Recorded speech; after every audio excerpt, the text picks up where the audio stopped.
राजधानी जयपुर में सांगानेरी गेट स्थित अग्रवाल कॉलेज में महाराजा अजीमगढ़ जयंती महोत्सव समारोह इस दौरान आयोजित किया गया, जहां श्री मेर क्षत्रिय स्वर्णकार सभा की ओर से कार्यक्रम में यह आयोजित किया गया। इस दौरान मुख्यमंत्री भजनलाल शर्मा ने कहा कि महाराजा को अद्भुत कला में वे निपुण थे और आभूषण सहित अन्य कार्यों में वह बेहद उन्हें लगाव था। स्वर्णकार समाज ने देश के अर्थव्यवस्था को मजबूत करने के लिए लगातार काम करता हुआ आया है, जहां स्वर्णकारों का ये कार्य पीढ़ी दर पीढ़ी चला आ रहा है। महाराजा ने परंपराओं को आगे बढ़ाने के लिए काम किया है और क्रम ही उनकी पूजा रही है और किसी भी कार्यों को निष्ठा से यहाँ पर किया गया है। जो कला आपके पास है वह पूरी दुनिया में किसी के पास नहीं। हमारा ये समाज जनमानस के अंदर एक अर्थव्यवस्था को मजबूत करने का काम करता है और मैं आपको बताना चाहता हूं कि आप वो लोग हैं जो आमने नाम पर विश्वास करता है। अभी सोनी जी कह रहे थे, अरे मैंने कोई गलत नहीं कहा। मैं यही कहना चाहता हूं आप लोगों से, वो किसी पर भी विश्वास नहीं करेगा। अगर कहीं दूसरी जगह गलती से अगर वो जयपुर से बाहर रहता है या किसी कस्बे से बाहर रहता है, अगर किसी दूसरे सुनार के पास भी अगर वो चला गया तो वहां से वापस आकर के एक जो परंपरागत जो उसका सुनार है उसके पास जरूर जाएगा और उसी के ऊपर वो विश्वास करेगा। क्योंकि हमने देखा है आपके जो संबंध है वो पीढ़ी दर पीढ़ी है। किसी की 10 पीढ़ी, 20 पीढ़ी, 25 पीढ़ी ध्यान नहीं है, लेकिन लगातार हम देख रहे हैं कि जिनके यहाँ हम जाते हैं हमारे बच्चे भी उनके यहाँ जाने लग गए। हमारे पिताजी को भी देखा है, दादाजी को भी देखा है और उन्होंने कहा कि ये तो हमारे पुश्तैनी है। लगातार हम यहीं आते हैं, यहीं से सामान खरीदते हैं। और उसमें ये और कहना चाहता हूँ, आप कैसा भी दे देना लेकिन विश्वास कायम उसी में रहता है और विश्वास के साथ वो भरोसा करता है। और इसलिए समाज में आपका स्थान है, समाज में लोग आपका विश्वास करते हैं। आपका वो विश्वास कायम रहे, इसके लिए हमें आगे बढ़ना है। मैं धन्यवाद देना चाहता हूं अजमेर जी महाराज को कि उन्होंने उस परंपरा को आगे बढ़ाते हुए समाज के अंदर जो काम किया और उन्होंने इस परंपरा को आगे बढ़ाया। ये परंपरा वो है, ये कम नहीं होगी। राजधानी जामडोली में इन दिनों अखिल भारतीय राष्ट्रीय शैक्षिक महासंघ का 9वां राष्ट्रीय अधिवेशन का शुभारंभ यहां किया, जहां कार्यक्रम के अंदर मुख्यमंत्री भजनलाल शर्मा ने 9वें त्रिवर्षीय राष्ट्रीय अधिवेशन का दीप प्रज्वलित कर यहां शुभारंभ किया। कार्यक्रम की शुरुआत सरस्वती वंदना के साथ हुई, जिसमें मुख्यमंत्री भजनलाल शर्मा के साथ ही उप मुख्यमंत्री प्रेमचंद बैरवा, शिक्षा मंत्री मदन दिलावर और संघ के वरिष्ठ प्रोफेसर और अधिकारीगण मौजूद रहे। 3 दिवसीय अधिवेशन में देश भर के 29 राज्यों के लगभग 3200 शिक्षक प्रतिनिधि भाग लेने पहुंचे और इस वर्ष अधिवेशन का मुख्य विषय शिक्षक राष्ट्र के लिए रखा गया। विश्व की सबसे बड़े तेज गति से बढ़ती हुई अर्थव्यवस्था वाला देश बना दिया। देश में यशस्वी देश को स्वदेशी को केंद्रित कर नई शिक्षा नीति को लागू कर दिया। आत्मनिर्भर भारत, सशक्त भारत, समृद्ध भारत की ओर बढ़ता भारत आज लगने लगा है कि भारत फिर से अपने पुराने वैभव की ओर बढ़ रहा है। उसका अपना पुराना खोया हुआ वैभव लौट रहा है।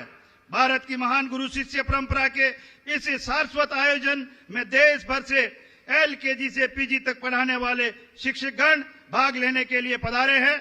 अखिल भारतीय राष्ट्रीय शैक्षिक महासंघ राष्ट्र के हित में शिक्षा और शिक्षा के हित में शिक्षक और शिक्षक के हित में समाज का सिद्धांत लेकर देश भर से काम करने वाले राष्ट्रभक्त शिक्षकों का संगठन है। आचार्य चाणक्य ने कहा था कि एक आदर्श शिक्षक से चरित्र, कर्तव्यनिष्ठ और अपने विषय का पूर्ण ज्ञाता होना चाहिए। शिक्षक राष्ट्र का निर्माता होता है और उसके हाथों में ही आज देश भर से हजारों शिक्षक कार्यकर्ता एकत्रित हुए हैं। तो ये केवल एक सम्मेलन नहीं बल्कि राष्ट्र निर्माण के संकल्प का महायज्ञ है। यह मंच वो है जहां राष्ट्र के हित में शिक्षा और शिक्षा के हित में शिक्षक और शिक्षक के हित में समाज का त्रिसूत्रीय वाक्य जो है उसको साकार करने के लिए हम निकले हैं। मित्रों, मैं ये भी कहना चाहता हूं, क्योंकि इस देश के अंदर जो आपदाएं झेली हैं, क्यों इस देश में कभी हूण आए, कभी कुषाण आए, कभी इस्लाम आए तो अंग्रेज आए, उन्होंने जिस तरह से हमारी पीढ़ियों को,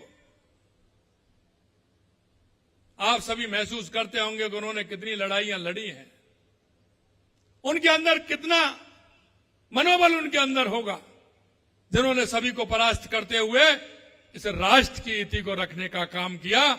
हमें यह भी सोचना होगा। मैं आपको यह भी बताना चाहता हूं कि आज आवश्यकता इस बात की है कि राष्ट्र की संस्कृति, राष्ट्र का विचार, उसको आगे हमें कैसे बढ़ाना है। राजस्थान के सीएम भजनलाल शर्मा ने आज रोडवेज की नई बसों को हरी झंडी दिखाकर रवाना किया। मुख्यमंत्री ने अमर जवान ज्योति से रोडवेज बसों को यहां रवाना किया। मुख्यमंत्री ने 128 ब्लू लाइन और 7 ग्रामीण बसों की आज सौगात दी है। इस दौरान डिप्टी सीएम प्रेमचंद बैरवा समेत सांसद मंजू शर्मा इस दौरान मौजूद रही और ये बसें नवीनतम प्रदूषण मानक और तकनीकी युक्त है। इन 128 ब्लू लाइन बसों का प्रदेश भर में आगारवर आवंटन किया गया है। साथ ही यात्री सुविधाओं के दृष्टिगत 1 महीने में निगम द्वारा कुल 300 बसों का समावेश यहां किया गया है। ग्रामीण बस सेवा का नाम अपनी बस राजस्थान रोडवेज रखा गया है। साथ ही बताया गया है कि राजस्थान रोडवेज की ये बसें दूर दराज ग्रामीण क्षेत्रों तक परिवहन सुविधा को पहुंचाएगी, जिसमें वोल्वो स्नेकिये डीलक्स एसी बसें की कैटेगरी भी इसमें शामिल की गई है, जिनकी आज शुरुआत हो चुकी है। रेलवे और हवाई यात्री की तर्ज पर यहां राजस्थान रोडवेज बस में भी कैटेगरिंग जो सुविधा है वो भी यहां पर मिलेगी, जिसमें सुबह, दोपहर और शाम को यात्रियों को सीट पर पेय और खाद्य सामग्री यहां पर दी जाएगी। बीजेपी प्रदेश अध्यक्ष मदन राठौड़ के चित्तौड़गढ़ दौरे पर जिला कार्यालय में भव्य उनका स्वागत किया गया, जहां जिला अध्यक्ष रतन गडकरी के नेतृत्व में आयोजित कार्यक्रम में यहां पर उनका जोरदार स्वागत किया गया, जहां बैठक में सीपी जोशी, सहकारिता मंत्री गौतम कुमार दत्त और विधायक चंद्रभान आक्या समेत सुरेश ठाकर और पूर्व विधायक अशोक नवलखा और बद्री जाट समेत नवीन दायित्ववान पदाधिकारी इस दौरान मौजूद रहे। साथ ही नवीन कार्यकारिणी गठन के बाद यह पहली बड़ी बैठक थी, जिसका संचालन जिला महामंत्री रघु शर्मा ने किया। साथ ही जिला अध्यक्ष ने भी इस दौरान स्वागत उद्बोधन यहां पर दिया।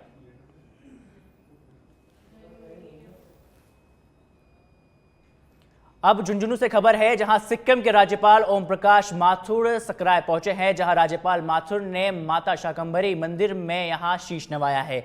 देश और प्रदेश की खुशहाली की कामना यहां पर की है। साथ ही पूजा अर्चना भी यहां पर ओम प्रकाश माथुर ने की है, जहां एक पेड़ मां के नाम अभियान के तहत भी उन्होंने यहां पौधे लगाए हैं। साथ ही चेतना केंद्र में आनंद भवन का भी यहां ओम प्रकाश माथुर ने उद्घाटन किया है।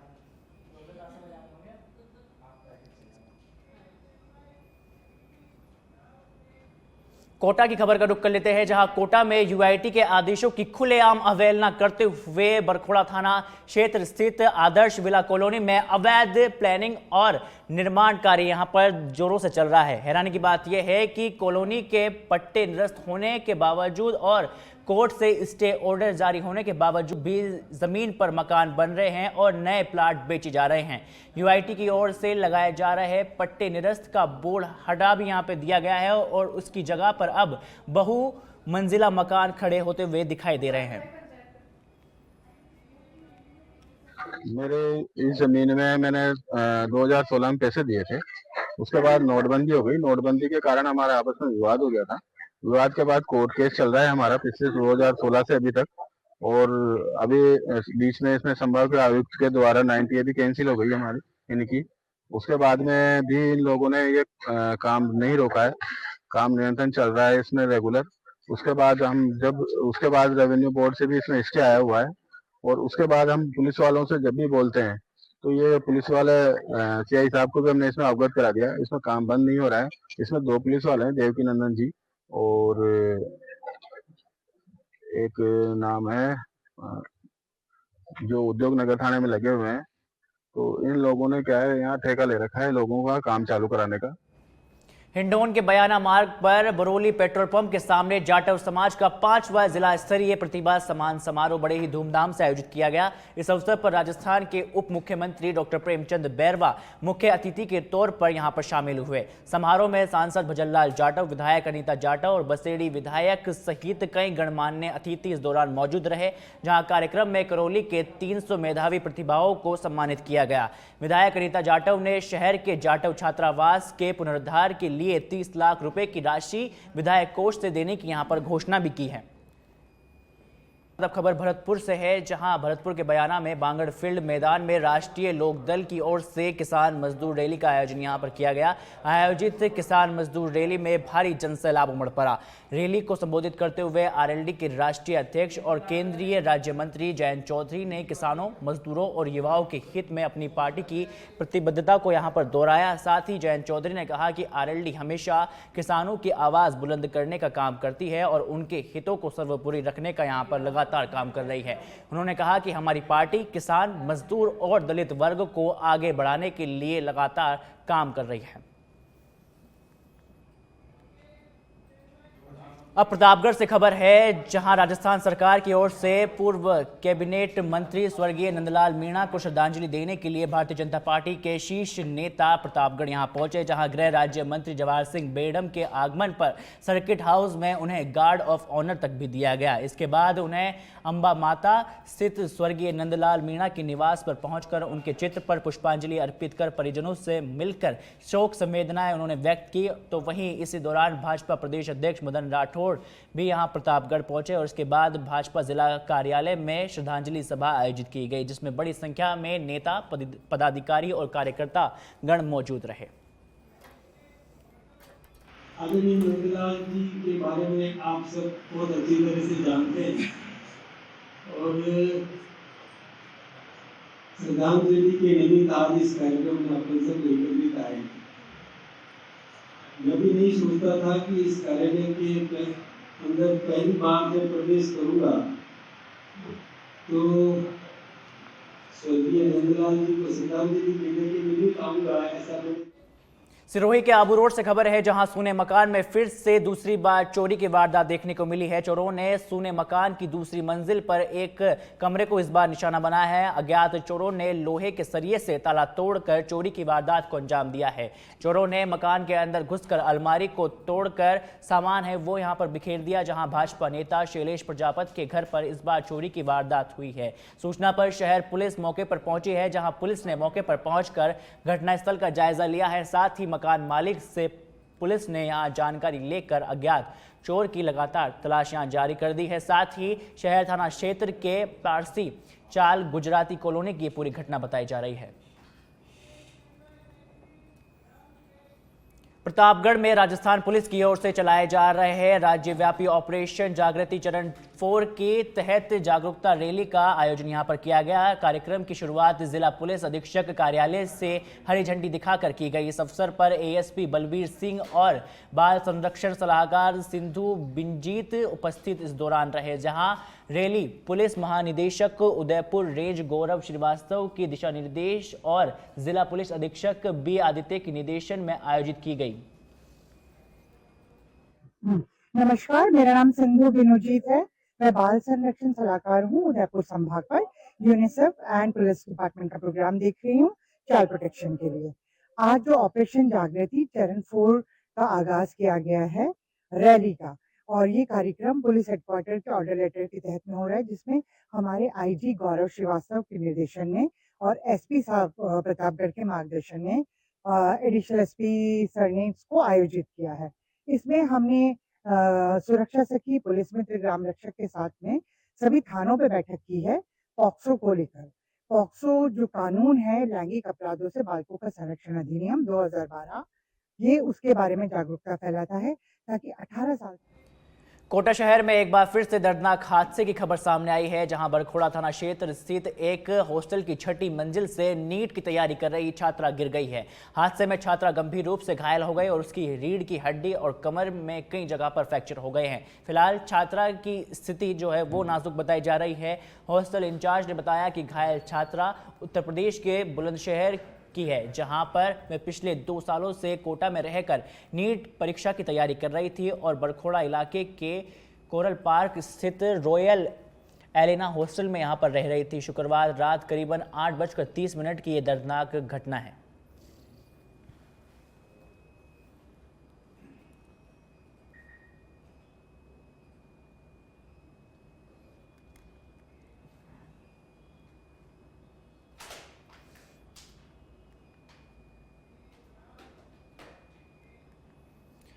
अब बड़ी खबर का रुख कर देते हैं, जहां कफ सिरप पर यूपी में भी रोक देखने को मिली है। सरकार और निजी संस्थानों में दवा की सैंपलिंग के यहां निर्देश जारी कर दिए गए हैं। साथ ही सरकारी और निजी संस्थानों में कफ सिरप के आयात निर्यात पर यहां पर रोक लगा दी गई है। सरकारी और निजी संस्थानों से कफ सिरप के लिए जाएंगे अब सैंपल, जहां उत्तर प्रदेश के सभी ड्रग इंस्पेक्टर को इसके निर्देश दे दिए गए हैं। तो देखिए इस वक्त की बड़ी खबर उत्तर प्रदेश से, जहां सरकारी और निजी संस्थानों के कफ सिरप के लिए जो सैंपल है वो यहां पर दिए जाएंगे। कफ सिरप पर यूपी में भी अब रोक देखने को मिली है, जहां सरकारी और निजी संस्थानों में दवा की सैंपलिंग के निर्देश यहां पर दे दी है। सरकारी और निजी संस्थानों में भी कफ सिरप के आयात और निर्यात पर यहां पर रोक लगा दी गई है।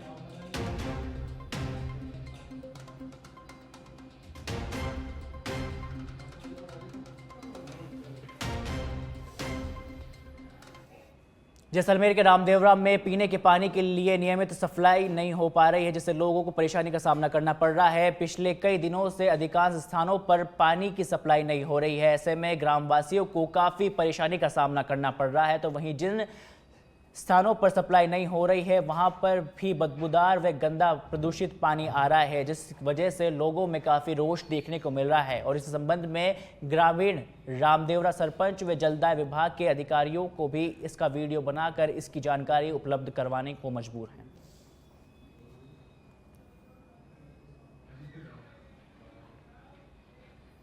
अब टोंक से खबर है, जहां नगर फोर्ड कस्बे में माणककला सरोवर पर स्थित विश्वकर्मा मंदिर में अखिल भारतीय जांगीड़ ब्राह्मण महासभा का नगर फोर्ड के चुनाव संपन्न हुए हैं, जहां चुनाव में एक प्रत्याशी ने तय समय तक ही तहसील अध्यक्ष के लिए यहां आवेदन किया था, जिससे चुनाव अधिकारी मुरारी लाल जांगीड़, चुनाव पर्यवेक्षक और विष्णु जांगीड़ ने ओम प्रकाश समरावता को यहां निर्विरोध नगर फोर्ड तहसील अध्यक्ष यहां पर निर्वाचित कर दिया है। साथ ही तहसील अध्यक्ष पद की यहां पर शपथ दिलवाई, जहां तहसील अध्यक्ष का प्रमाण पत्र भी उन्हें दिया। जहां इस दौरान उपस्थित समाज बंधुओं ने नवनिर्वाचित तहसील अध्यक्ष एवं चुनाव अधिकारियों को माला व साफा पहनाकर यहां पर भव्य स्वागत किया। और इस अवसर पर मुख्य चुनाव अधिकारी मुरारी जांगीड़ और चुनाव पर्यवेक्षक विष्णु जांगीड़, हनुमान जांगीड़, गुराई इस दौरान मौजूद रहे।